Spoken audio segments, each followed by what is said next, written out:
How are you doing, everyone? So, my name is Evan, and I work on a project called Vue.js. It's a front-end framework, and I've been working on it full-time for, I think I started working on it full-time since February in 2016, so that's almost 2 years now. And it's been quite amazing. So today, I'm going to be talking about essentially my journey of how I got started in open source and why I decided to work on Vue, why I decided to do it full-time, and how somehow I managed to do it.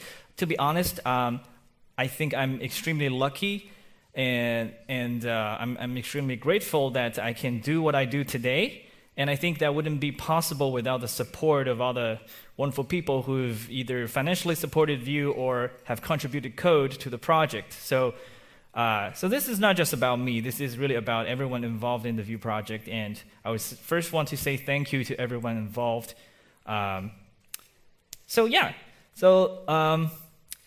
You may be familiar with the shape of this curve. Does anyone have an idea what this curve is? Right, the hype cycle, right?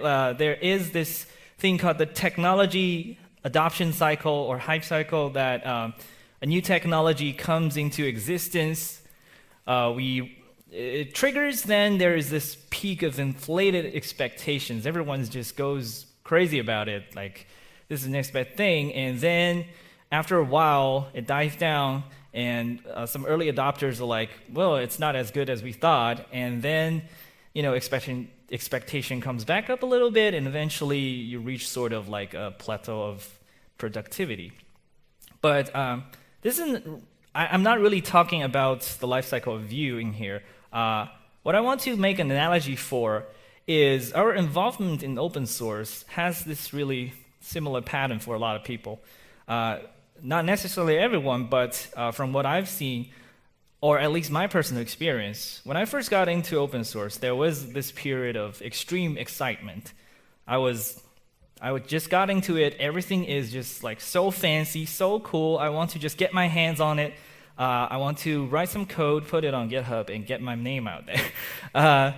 And there was the period. I think a lot of people who open source their own code probably have experience this excitement that when you work on something that you're really passionate about and you're able to share it with the world, there is a lot of excitement. But then a lot of projects, we also hear a lot about maintainer burnout in open source as well. So that's unfortunately a very common phenomenon, especially when you work on something and it grows unexpectedly popular. Like you didn't even plan for it to blow up, but somehow people found out about it, and now you get 20 issues every day, people asking you questions, asking you to fix bugs, or even just complaining that things don't work.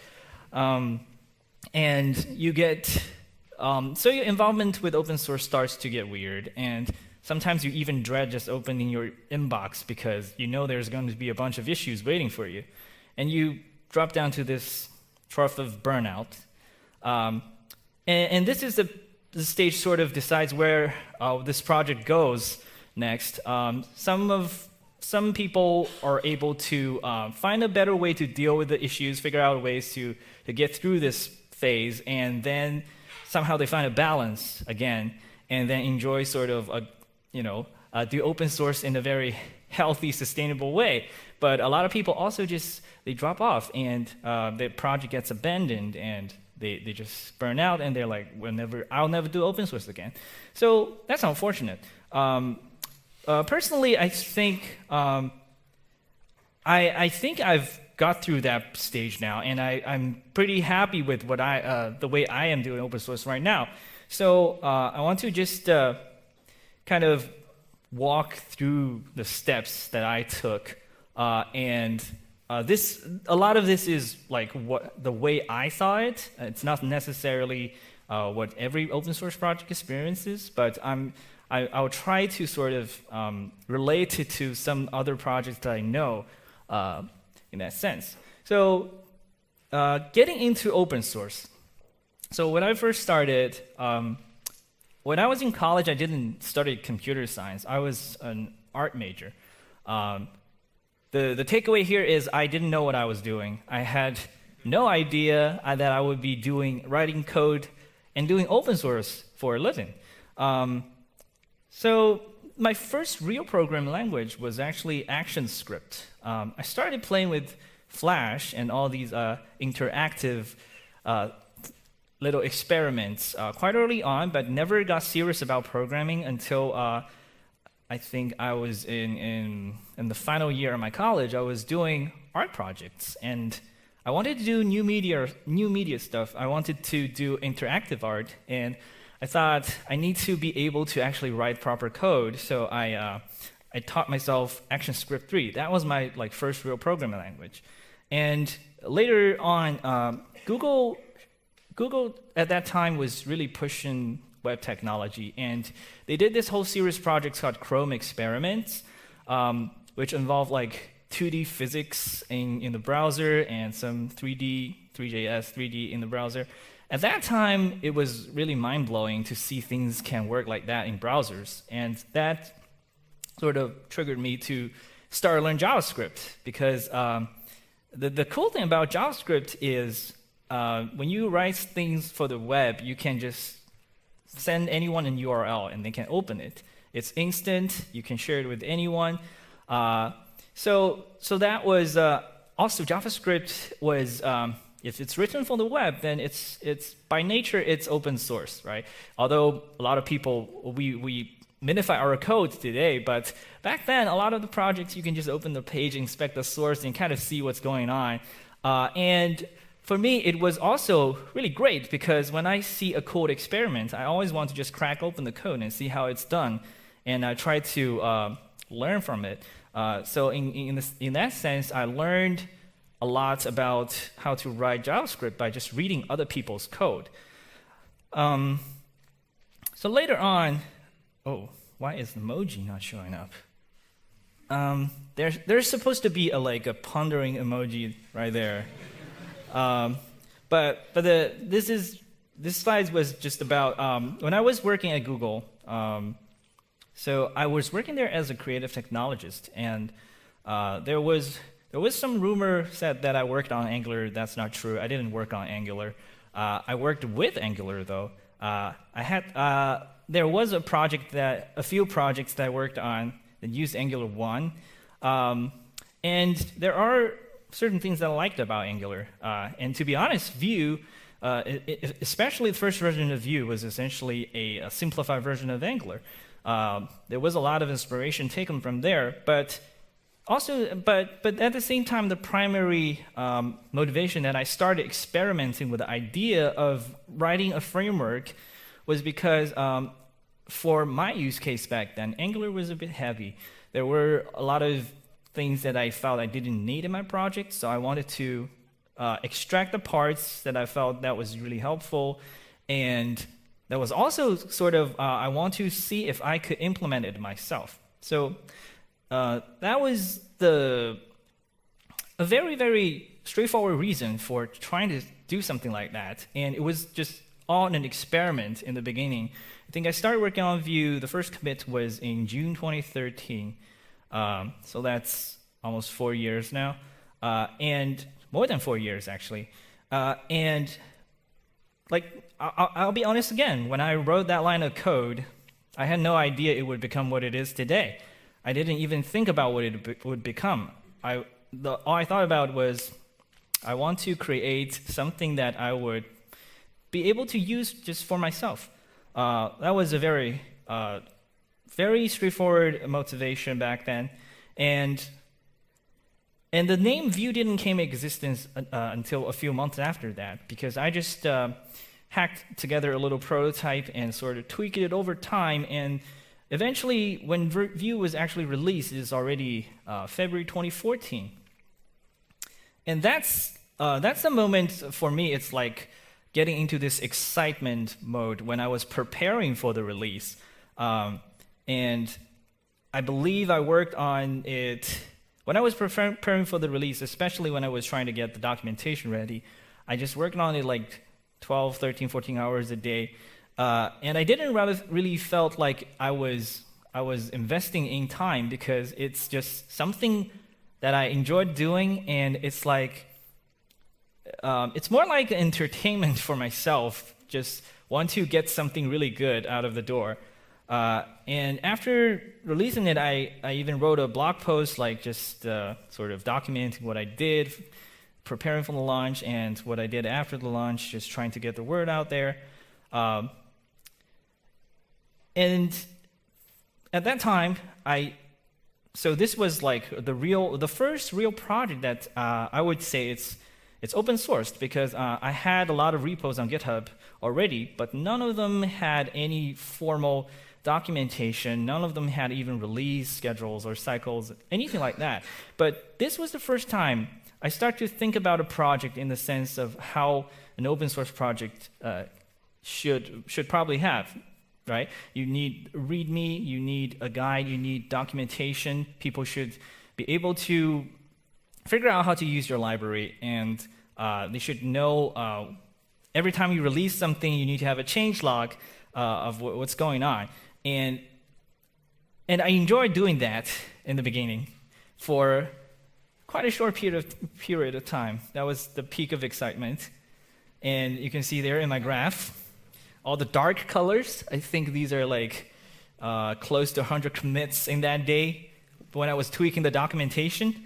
And it was released in February. Then it got some decent attention. I think it got voted to the front page of Hacker News, and I got a bunch of users, and they provided some feedback.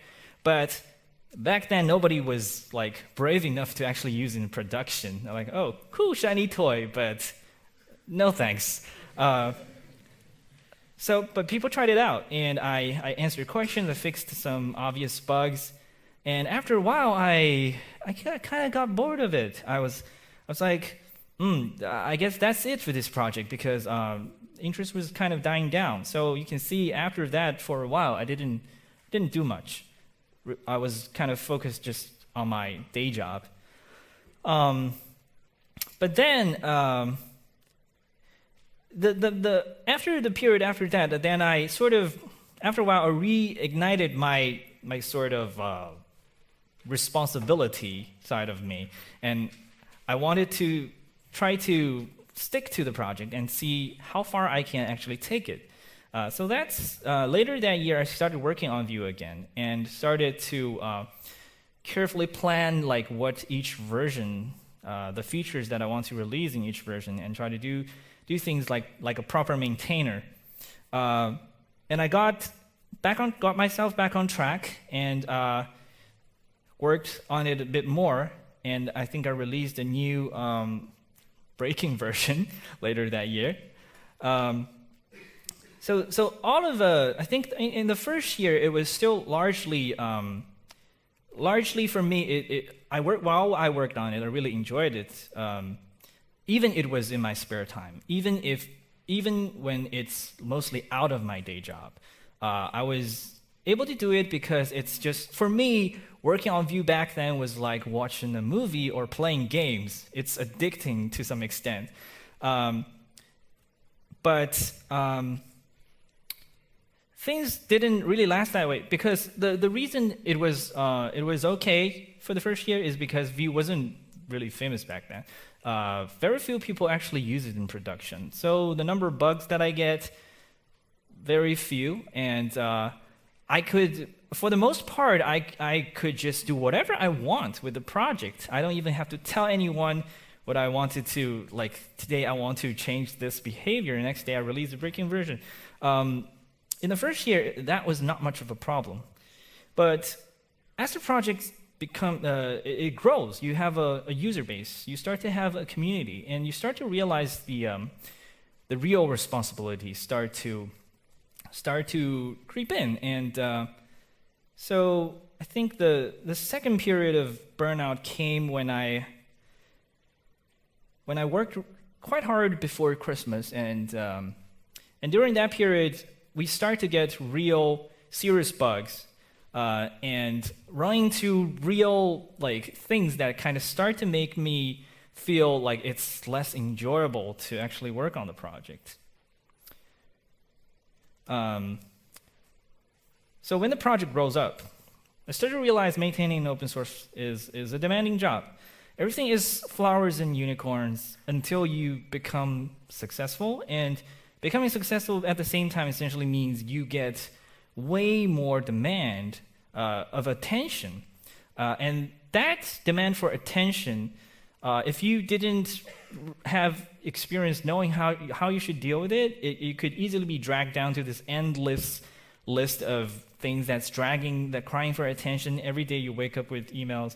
So I think this is fundamentally a design problem with GitHub to some extent, because as maintainers, we request in the past that GitHub allow us to provide a customizable issue form so that we can force users to provide some necessary information when they file bugs, but they didn't do it. So there's literally no way, if you have a public repository, there's literally no way for you to decide who can open an issue or not. It's all or nothing. You can turn off issues for sure, but as long as you have issues open, anyone can open any kind of issues, and there's really no filter for that. So that creates a problem. I don't know how many of you have read this article by Nolan Lawson. He's the author of PouchDB, and he wrote a post called "What It Feels Like to Be an Open Source Maintainer," and he says, outside your door stands a line of a few hundred people. They're patiently waiting for you to answer their question, complaints, pull requests, and feature requests. So imagine you have to talk to them one by one. Like, a lot of times we might think of issue triaging as a very mechanical job. You just look at an issue. If it's a bug, you fix it. If it's not, you close it. The reality is issue triaging also has a communication part, also has a social part where you're dealing with people. So maintainers are people, and issue openers are people too. Both sides have feelings, and these feelings can be really subtle.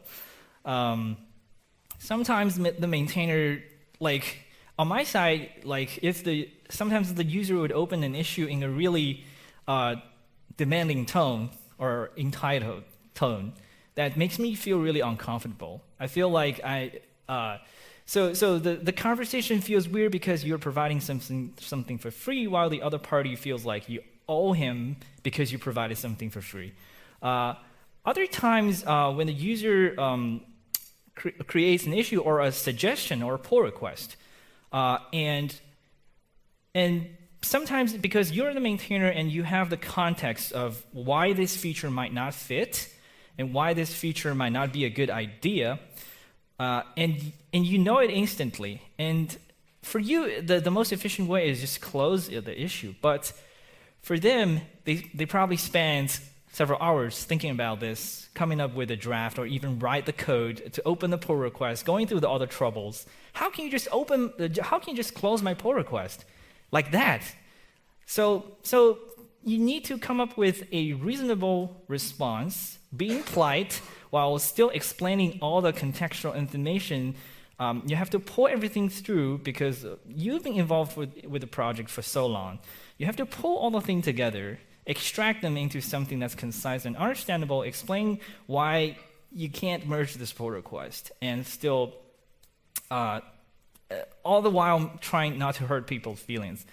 And that takes a lot of mental energy to do that. So sometimes I would look at a feature request or a pull request. I would sit there drafting the response, then I write 3 sentences, I delete them all. Then I try to write it again and end up just spending more time on writing these answers than actually writing code. And that's also a big element of it.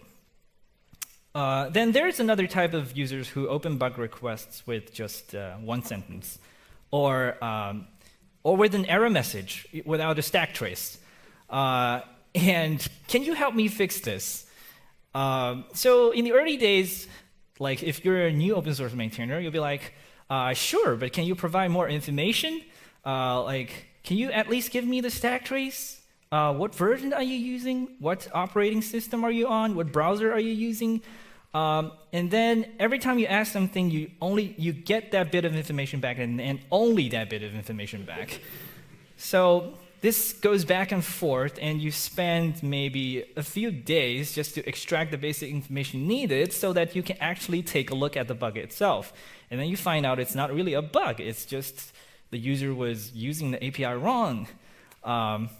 So that also happens quite a lot.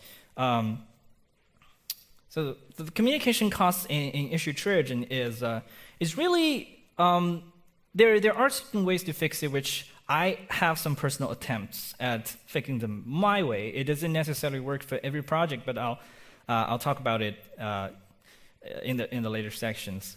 But here I just want to sort of highlight the hidden the burdens that maintainers of popular open source projects they probably face every day, and it drains a lot of energy from them. And then there's also the technical challenges of the code itself, right? As the project grows over time, there's technical debt. There's problem in your code itself because typically when I look at some code that I wrote from a year ago, I usually feel like it's bad code. So there's often this urge to just refactor things. But then you realize you have users, right? You need backwards compatibility. You can't just randomly break their stuff.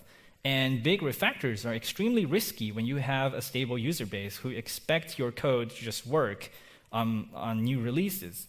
So you have this sort of maintainability challenges, and you have to constantly weigh between whether you should try to refactor this, which might affect many parts of the code just to fix this tiny problem, or you fix it by applying a dirty hack, but only affects a small part of the code.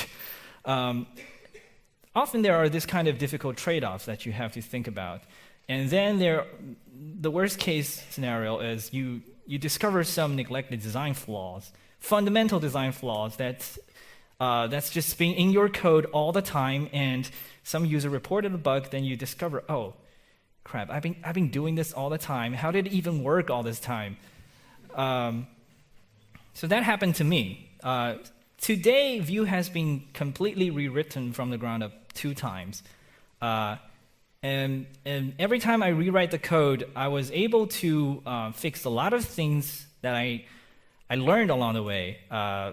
And it was impossible to find those problems if it were not for the users reporting them. But at the same time, every time you rewrite something, it's also a big challenge in that you want to retain what was the public API and the development experience that was before the rewrite as much as possible. Otherwise, you risk sort of alienating some existing users. And I think there was another framework that did a complete rewrite that caused a lot of backlash. So we want to avoid that kind of situations, and this is just something to also consider. So all of this add together, right? So it sounds manageable if you were doing it full time, but the reality is most of the open source maintainers, when they just start something, they don't just go out of school and say, I want to do open source full time.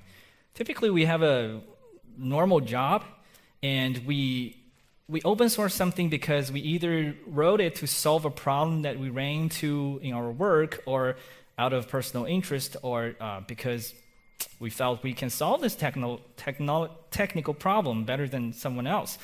And the result is when you have something that blows up unexpectedly, that grows extremely popular, and then you take on all this responsibility. Like, of course, it's your freedom to just say, it gets popular, but I don't want to maintain it.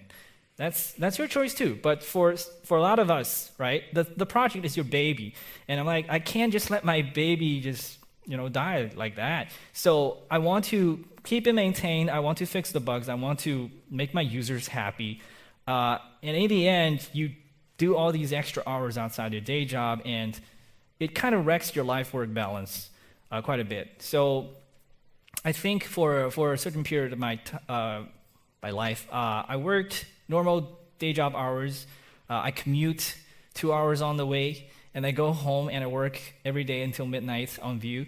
For me, that was a pretty tough period, and then I started to ask myself. I knew I was unhappy because of this, so I started to ask myself, what did I really want?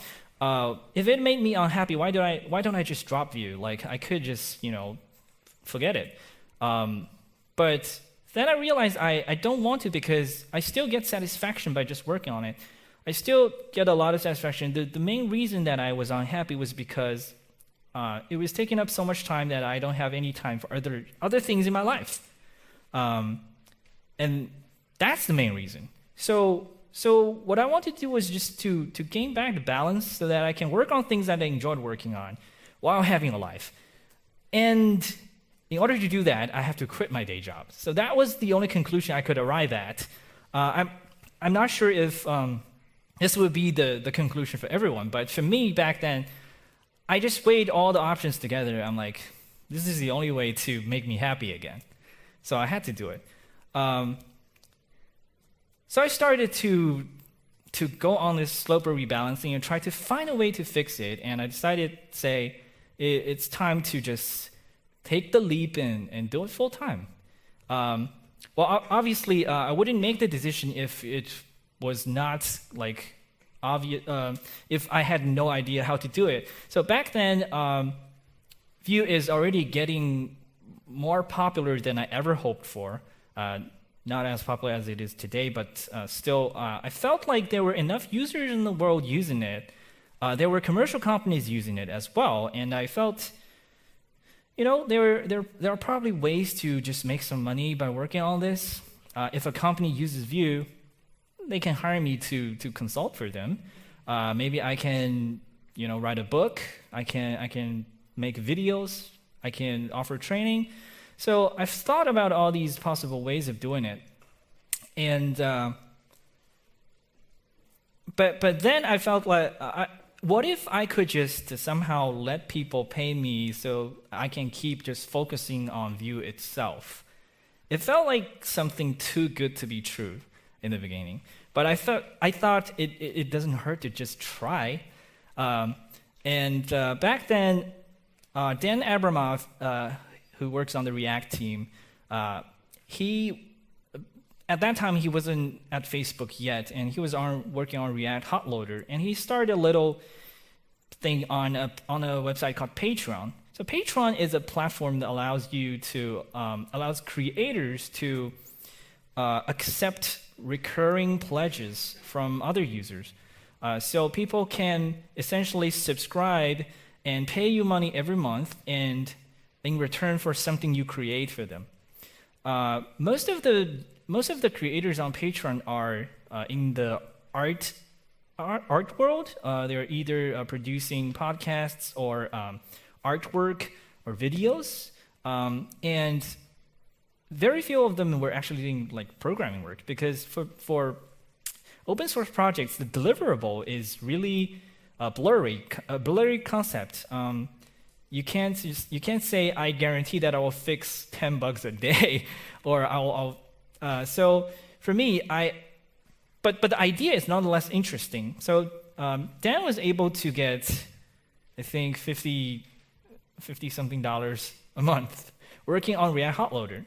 That was a really, really small sum, but I just had to try. So I started a Patreon campaign and announced it, and to my surprise, there were actually quite a small group of users who were, dedicated enough to willing to give me money.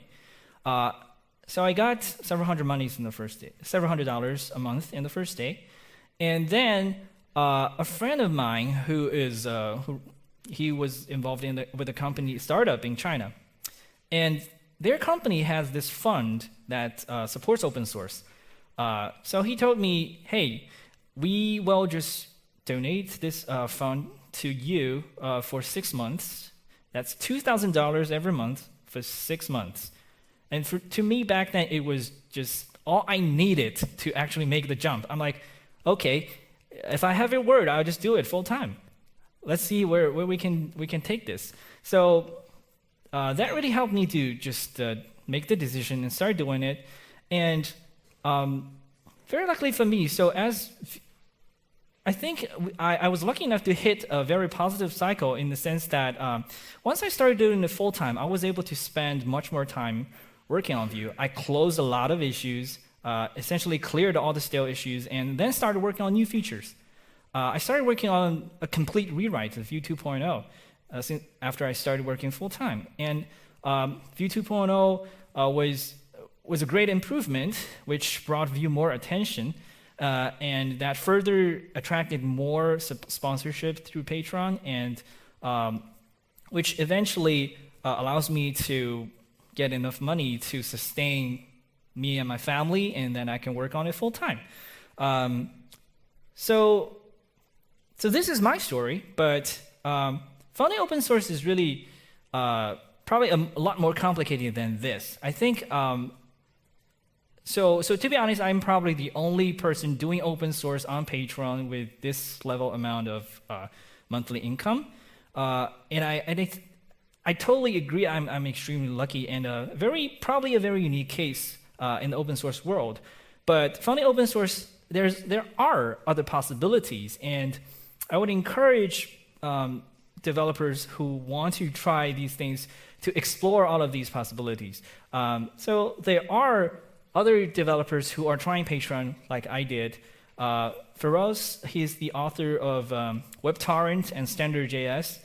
He recently started Patreon and already got over $2,000 a month. There is a self-implemented pledge system.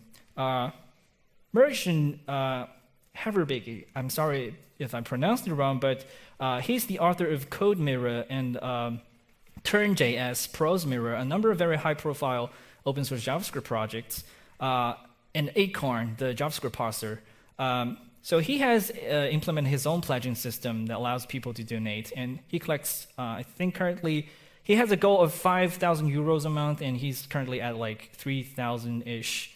So I would encourage people who use code that he wrote to also donate. And then there's this moral license idea that was created by the author of Varnish Cache. So the idea about moral license is if a company uses the software, a lot of times donations are tricky because it's tricky to get donations approved by accounting. They want invoices. It's easier to say I'm paying people money than say I'm donating people money for some companies. So having a moral license gives them something to get an invoice on. So the license doesn't give you anything. It's just saying you're buying this license for goodwill, and I'll give you an invoice for that. And that works as well. So the author of Varnish gets close to 10,000 euros a month just from 3 companies who uses his software very, very heavily. And then there's Open Collective.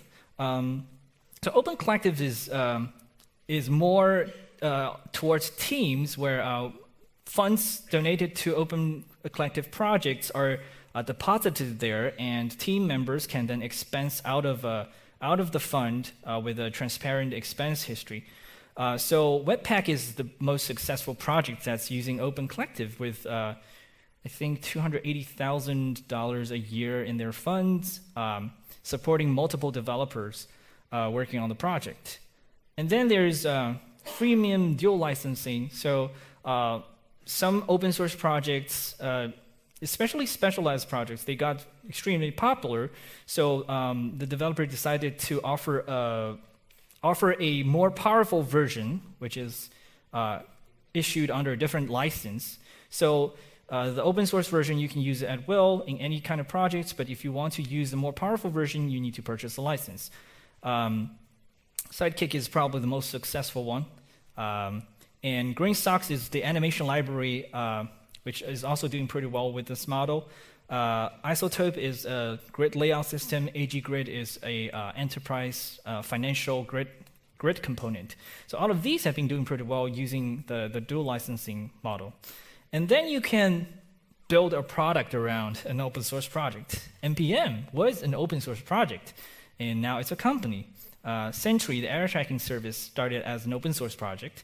Laravel, so Laravel project has this Forge service, which is not tightly coupled, but really closely related to Laravel in the sense that Laravel kind of draws a lot of users to Forge. And then there's this edge case of, have a company that is willing to hire the creator of a technology. Like Google hired Guido to work on Python, and Evan Zaplicki, who's the author of Elm, got hired by No Red Inc. To work on Elm full-time, which is also a really great arrangement for them because No Red Inc. uses Elm for all their production code. So there are many possible outcomes to make things work. And when I was researching all of these things, I was actually really encouraged to see that there are other ways possible to just make it work. And of course, this is excluding the more bigger projects, because these are mostly surrounded like grassroots, single person or a small team open source projects, whereas there's also the world of more enterprisey foundation-based open source models, but that's really not the topic of this talk. So one thing to note is these different types of funding models kind of have compatibilities with different types of projects. Some projects are easier to turn into products, like especially those with the server-side component. Some are easier to just charge for a license, like specialized library like Greenstocks only does animation. Sidekick only handles queues. And then there are some easier to do crowdfunding like Vue, because front-end technology reaches a lot of people. We have a lot of users, and it's easier to do crowdfunding when you reach a lot of people. For some libraries, it's much harder, unfortunately. And one thing I kind of want to talk about is Babel. Like, how many of you use Babel? Right? I think almost half. And how many of you know who maintains Babel? Like 3 people, 4 people. So the thing is, Babel is used by so many people, and it's actually pretty critical in the JavaScript ecosystem in the sense that it's the gateway between new language features, and that allows us to try it out in actual code to give feedback. So it completes the loop of language evolution for JavaScript. And for a very long time, I think maybe people still think Babel is a Facebook project, which in fact it's not. Sebastian McKenzie, who originally wrote Babel, joined Facebook, but he no longer works on the project. Today, Babel is largely maintained by volunteers. And the lead maintainer right now, Henry Zhu, he works for Behance, and in the beginning, he just completely did it in his spare time when he helped with the Babel 6 release. And now Behance is good, kind enough to give him half his time to spend on Babel. But still, if you look at the Babel 7 roadmap, you'll notice that the amount of work that the Babel ecosystem requires is definitely much, much more than the workload of a full-time engineer. So personally, I feel that Babel deserves Henry to work on it full-time, and Henry deserves to get more recognition and compensation for his work on Babel.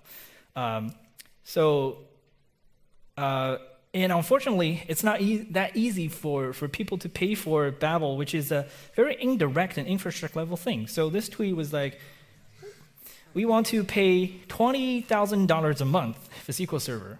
And the company's like, okay, but if you want to pay for Babel, no way. So that's, I think that's something we kind of want to fix at a company level. And I also want to, so from Babel's side, I think we also want to explore some different approaches of funding the project to make it sustainable, because I think it's just too important to leave it that way. So back to the whole graph. I think I'm running out of time, but some takeaways that I personally concluded about crossing the chasm, avoiding just dropping down into the trough of burnout and staying there forever. How do you cross it? So first, don't burden yourself with number of open issues. I think sometimes you open GitHub, you see the 500 notifications. It just gives you this mental stress. For a very long time, I was like that too. But later on, I realized it's just a number. Like, if the world won't end if you have 1,000 unclosed issues. So first, you need to free yourself from that stress. And then you need to establish and enforce clear issue rules. You want to cut it from the source and make sure everyone respects your time so that you can help them more efficiently. So I personally implemented an issue bot that just automatically closes weird, invalid issues. And then we require all new issues to go through this issue guide, which kind of try to redirect people to other channels if they're just asking questions, looking for help. And then if you are opening a bug, we require a reproduction and all the necessary information so that once a bug report actually gets opened, we can instantly jump into it and start looking for problems. And another tip is just turn off email notifications. When I had, so in the Vue ecosystem, in the organization, we have like close to 70 repos. And when I had all the notifications on, I get like close to 50 emails a day across all the repos. And a lot of them doesn't really require your immediate attention, or simply doesn't, it feels like you're constantly being nagged throughout your day by things that are really not that necessary. So my personal take on this is I just turn off all the email notifications and I give myself fixed schedules to look at issues. So it's like turning a push mechanism into a pull mechanism. I decide when to look at issues, and when I look at issues in batch, I feel much more efficient, and I can focus on things that are important while I want to focus on them. So, and finally, prioritize family. The whole reason I decided to do this full-time is so that I can get time to spend with my family and those who are important to you. So that's all. Thank you very much. Yeah, thank you.